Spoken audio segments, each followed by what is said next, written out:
उत्पत्ती प्रकरण 47. दुष्काळी परिस्थितीत योसेफाचा राज्यकारभार. मग योसेफाने फारोकडे जाऊन त्यास सांगितले, माझा बाप व माझे भाऊ आपली शेरडे मेंढरे, गुरेढोरे आणि आपले सर्वस्व घेऊन कनान देशातून निघून आले आहेत. हल्ली ते गोशेन प्रांतात आहेत.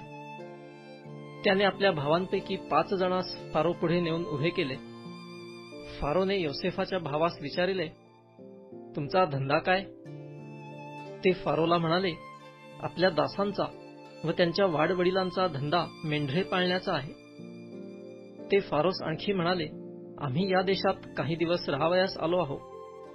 कनान देशात भारी दुष्काळ पडल्यामुळे आपल्या दासांच्या शेरडा मेंढरास चारा नाही, तर कृपा करून आपल्या दासास गोशेन प्रांतात राहू द्यावे.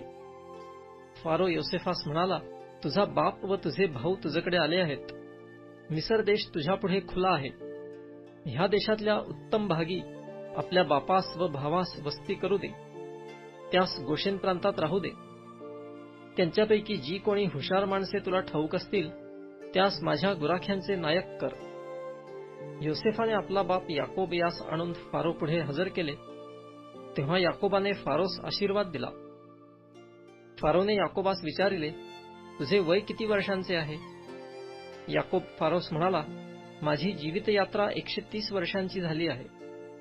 माझ्या आयुष्याचे दिवस अल्प असून दुःखाचे गेले आणि ते माझ्या वाडवडिलांच्या जीवित यात्रेच्या आयुष्य मर्यादेस जाऊन पोचले नाहीत. याकोब फारोस आशीर्वाद देऊन त्याच्यापुढून निघून गेला. नंतर योसेफाने आपला बाप व भाऊ यांच्या राहण्याची व्यवस्था केली.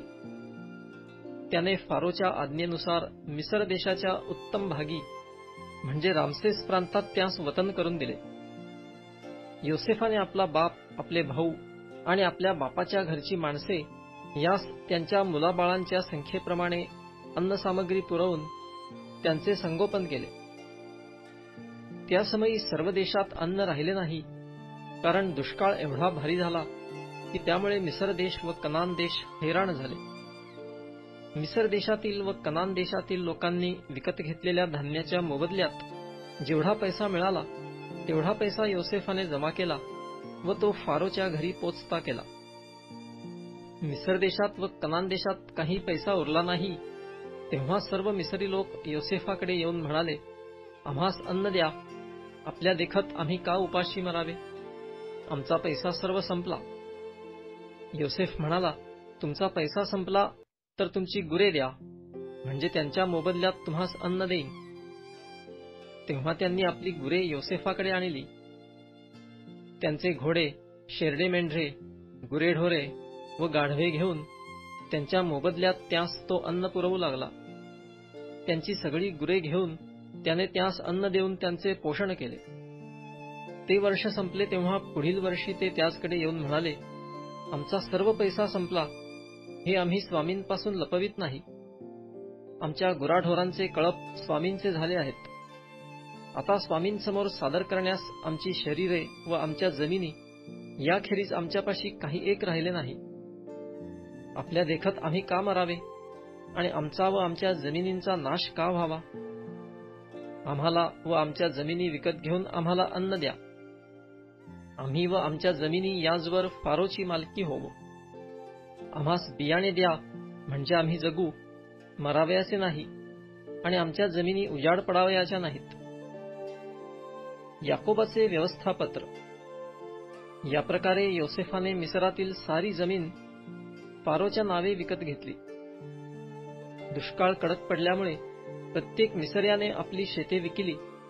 सर्व भूमी फारोची झाली.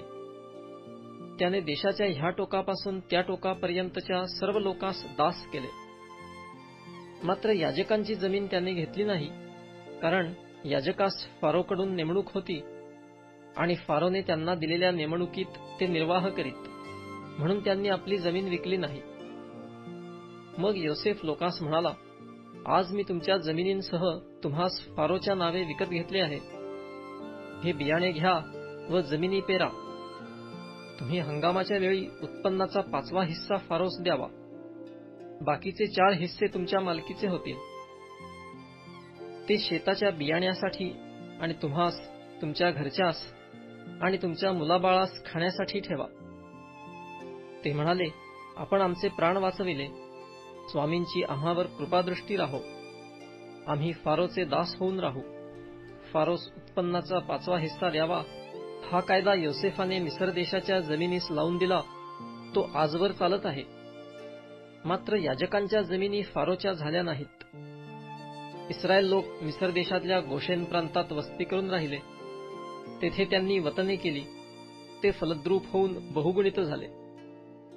याकोब मिसर देशात 17 वर्षे जगला. याप्रमाणे याकोबाचे सगळे वय 147 वर्षांचे झाले. इस्रायलाचा अंतकाळ समीप आला, तेव्हा त्याने आपला मुलगा योसेफ यास बोलावून आणून म्हटले, तुझी मजवर कृपादृष्टी असेल तर मजशी तू ममतेने व सत्यतेने वागून मला मिसर देशात पुरणार नाहीस, अशी शपथ माझ्या मांडीखाली हात ठेवून वहा. मी आपल्या वाडवडिलांबरोबर निद्रा घेण्यास गेलो, म्हणजे मला मिसर देशाबाहेर घेऊन जा आणि माझ्या वाडवडिलांच्या कब्रस्तानात ठेव. तो म्हणाला, आपल्या सांगण्याप्रमाणे मी करीन. तो म्हणाला, मजपाशी शपथ वहा. तेव्हा त्याने शपथ वाहिली आणि इस्रायलाने पलंगाच्या उशावर आपले शरीर लववून नमन केले.